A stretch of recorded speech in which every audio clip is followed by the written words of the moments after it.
आमा आमा उठ्नु न आमा मलाई छोडेर नजानु न आमा तपाईँ बाहेक कोही पनि छैन आमा उठ्नु न आमा आमा आमा तपाईँ मसँग रिसाउनु भयो मसँग रिसाउनु भयो आमा म साथीहरूसँग जानु छोडिदिन्छु नि नजानु न आमा मलाई छोडेर नजानु न म हजुरसँग चर्च पनि जान्छु नि आमा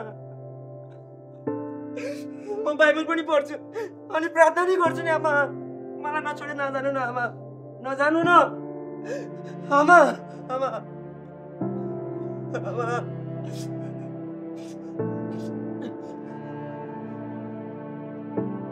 आमा आमा हजुरले यसो जिउँदो हुनुहुन्छ भन्नु भएन तपाईँले मेरो कुरा सुनिदिनुहुन्छ यसो परमेश्वर मेरो आमा नलैजानु न म एक्लै छु आमा म यो संसारमा एक्लै छु यसो मेरो आमा नलैजानु मेरो आमा नलैजानु यसो उहाँ बाहेक कोही पनि छैन मेरो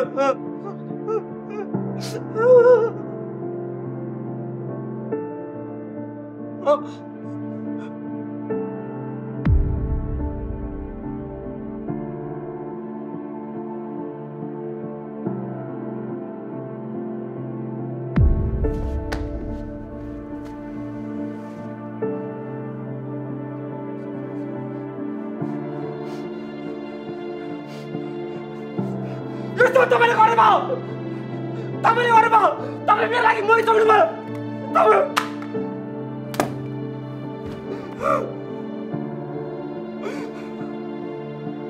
आज तपाईँ मेरो लागि मर्नुभयो म तपाईँको लागि मरेँ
आमा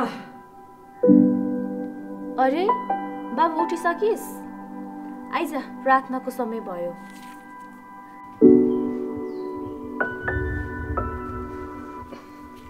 कि साँच्चै तपाईँको परमेश्वर जिउँदो हुनुहुन्छ र हो छोरा यो कुरा सबैले विश्वास गर्न जरुरी छ यदि हो भने तपाईँलाई दुःख पर्दाखेरि कहाँ हुनुहुन्छ त अनि तपाईँलाई यो कष्टको जीवनबाट र त्यो दानाबाट किन बचाउनुहुन्न किन टाढा लानुहुन्न त्यस्तो होइन नि बाबु परमेश्वर त हर समय हाम्रो साथमा हुनुहुन्छ र हामीलाई कहिले पनि छोड्नु हुँदैन मलाई तपाईँको कुरा विश्वासै लागेन कि म त जान्छु म त कलेज लाग्यो आफूले कलेज जानु ढिला भइसक्यो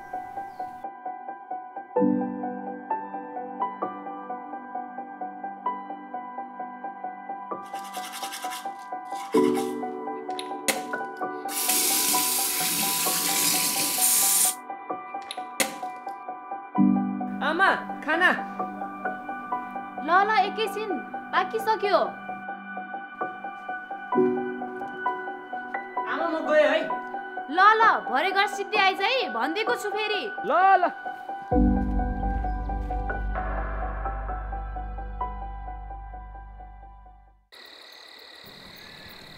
यति ढिलो भइसक्यो जहिले यस्तै गर्छ यो बाबु त कति भने पनि नमानेको छ्या वाक्कै परिसक्यो यो छोरालाई पनि सम्झाइ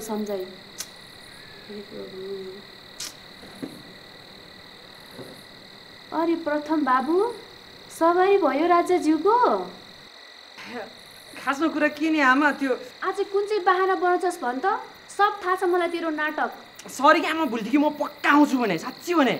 मोमो अब त बानी परिसक्यो त दुई बाउ छोराले। बरु खुरुकै खाना खान आइज।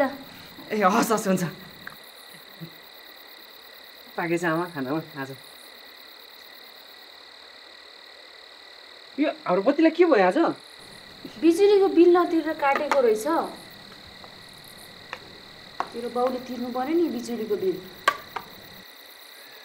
तेरिका यो क्यान्डिलमा त कसरी खानु? न फुरुक्क लाएर देखिस् त। रोटी छ यहाँ। खा खा। स्वामी पनि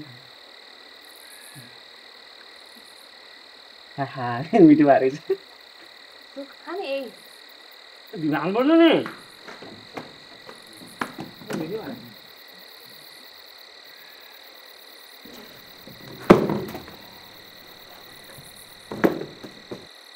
खुवा तेरो महाराजा छोरालाई। आज पनि धोकेर आउनु भयो। एक दिन त शान्तिमा बस्न दिनुस् घरमा। होइन, तेरो खाएको छ कि तेरो बाउको खाएको छ? बढी बोल्छस्? छोराको अगाडि तमासा त नगर्नु। लाज भइसक्यो समाजमा। कति गराएको, कति झगडा गरेको, कति खाएको, कति घिच्न सकेको। अच्छा, भनेको पोथी कहिलेदेखि बाज्न थाल्यो? बाबु कोठामा जा। कोठामा जा भनेको सुन्दैनस्?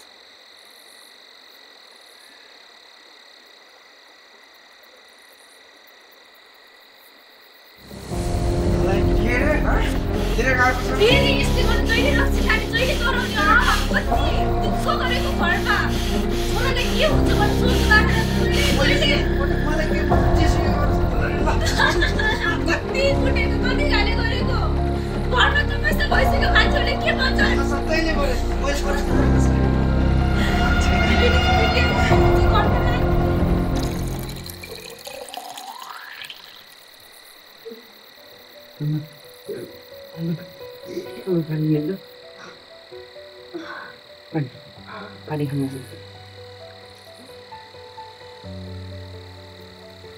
किन यति यातना सहनुहुन्छ क्या आमा?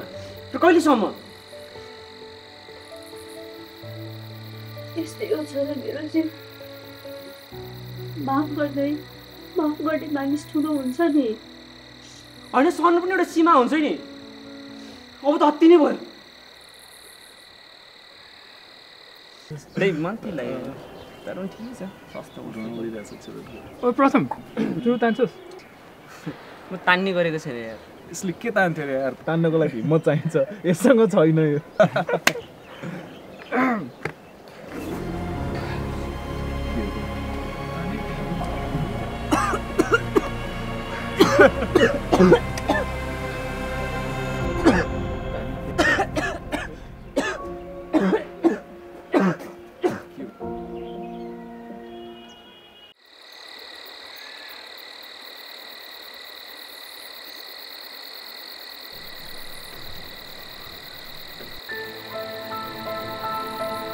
बाबु आइज खाना खान। मन छैन आमा।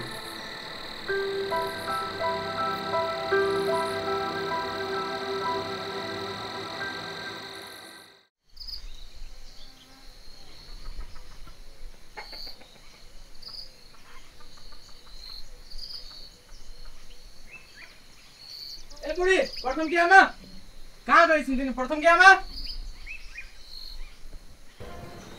ए यता पो रहेछन्।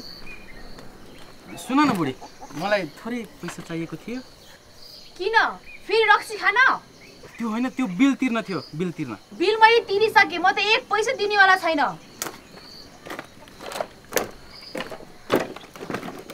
के रे यसलाई त आज म जान्छु। खोजेकै हो त? के रे तैँले मलाई नाइ भन्दैछस्? तैँले मलाई नाइ भन्दैछस्? भन्छु नि जहिले पनि तैँले मलाई नाइ भन्दैछस्? भन्छु त के? न्यु खोज्यो? भन्छु न।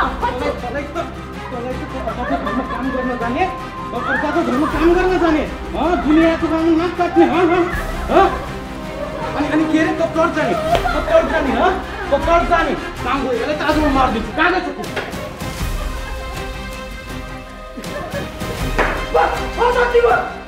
अति नै भयो। जहिले दिन रात किच किच किच किच किच कति सहनु म मतलब मेरो दिमाग पागल भइसक्यो म कति सहनु जहिले खाली किच किच गरे बाबु छोड दे बस अब मा भुलु दिनुस् अब नरोक्नुस् यसले के गरे हाम्रो लागि जहिले दिन रात किच किच किच किच किच मात्रै मेरो दिमाग खराब भइसक्यो यसले कहिले हाम्रो लागि सोच्यो मेरो दिमागमा के असर पर्छ भनेर मलाई कति तनाव हुन्छ तपाईलाई जहिले मानसिक तनाव यसले मेरो लागि के गरे मेरो जिन्दगीमा तपाईले अरूको घरमा गएर भाडा मच्री मलाई हुर्काउनु भयो मलाई पढाउनु भयो यसले के गर्यो जहिले जहिले रक्सी खाने तनाव मात्रै मानसिक तनाव बाहेक के दिन सक्यो यो मेरो बाउ हुने लायक छैन यो मेरो बाउ हुनै सक्दिन यो मेरो बाउ हुने लायक छैन म यो घर बस्न सक्दिनँ म एक बस्दिनँ म यो घर छोडेर जान्छु दादा फर्केर आउनु पर्दैन मेरो घरमा नआएछ अब त पनि बस्दिनँ अब अति बस्दिनँ म बस्दिनँ म जान्छु बस्दिनँ बस छोड बाबु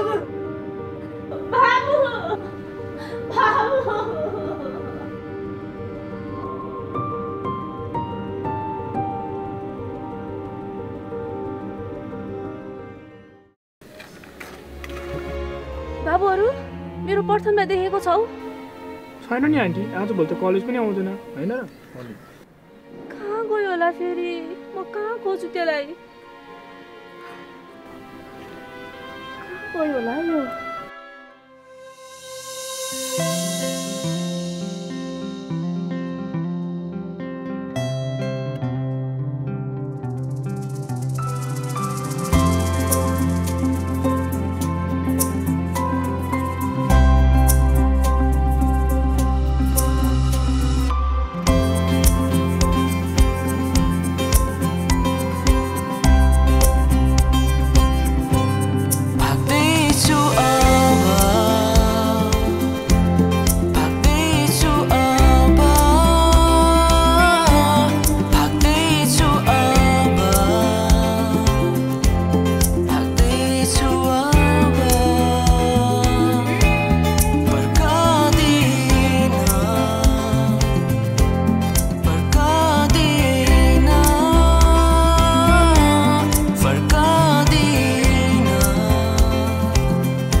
तिमी गायब छस् यार न कलेज आउँछस् न कल उठाउँछस् सुनेको छु तेरो आमा त अन्तिम अवस्थामा को हुन्छ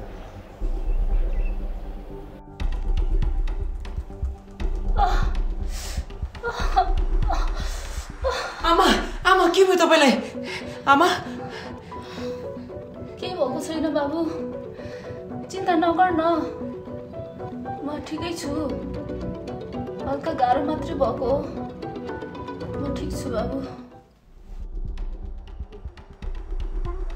ओए प्रथम ओए ओए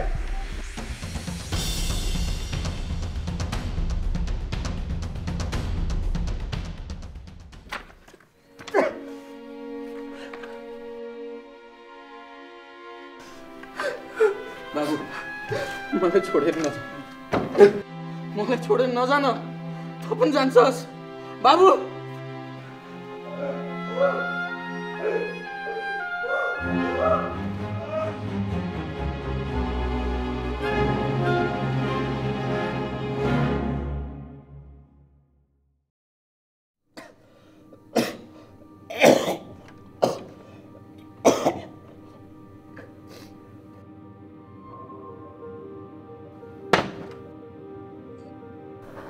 पानी पानी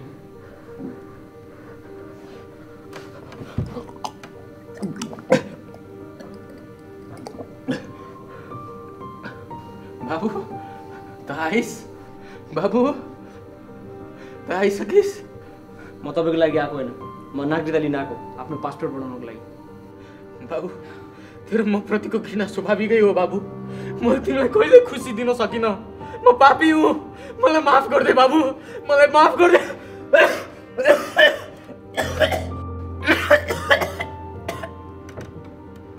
बाबा बाबा बाबा के भयो बाबा तपाईँलाई के भयो बाबा तपाईँलाई के भयो फेरि बाबा के भयो बाबा बाबा के भयो मसँग धेरै समय छैन बाबु तेरो आमाले मर्नु अघि तँलाई एउटा कुरा भन्नु भनेकी थिइन्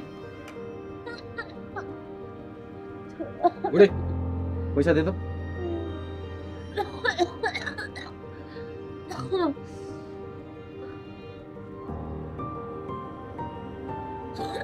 ल सुन्नुहोस् त प्रथम बुवा के मेरो एउटा काम गरिदिनु त भन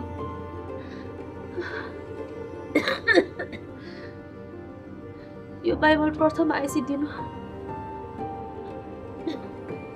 ल र उसलाई भन्नु म एक्लो छैन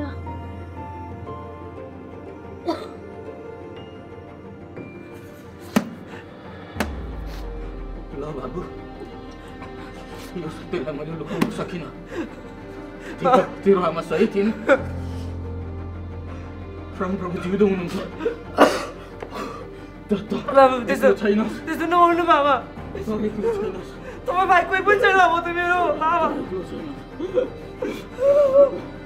बाबा बाबा के हुनु म छु बाबा म छु नातिन बाबा म छु नातिन बाबा बाबा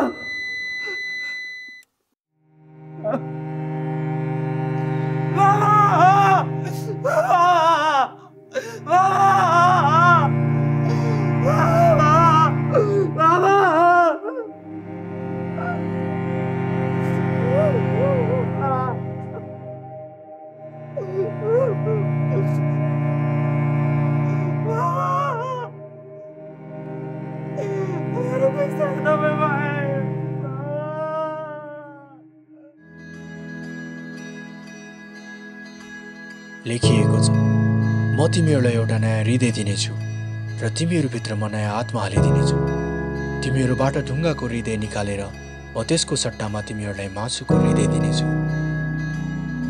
बाइबलमा लेखिएको चाहिँ कथाको अन्त्यमा प्रथमको बुबाको ढुङ्गा चाहिँ कठोर मुटुलाई पनि पिघाल्नु भएको छ कथाको अन्त्यमा प्रथमले आफ्नो परिवार गुमाउनु परे तापनि उसले परमेश्वरलाई पाएको छ र एउटा नयाँ परिवार पाएको छ अनि उसले उद्धार र जीवन पाएको छ र ऊ अब उपरान्त एक्लो छैन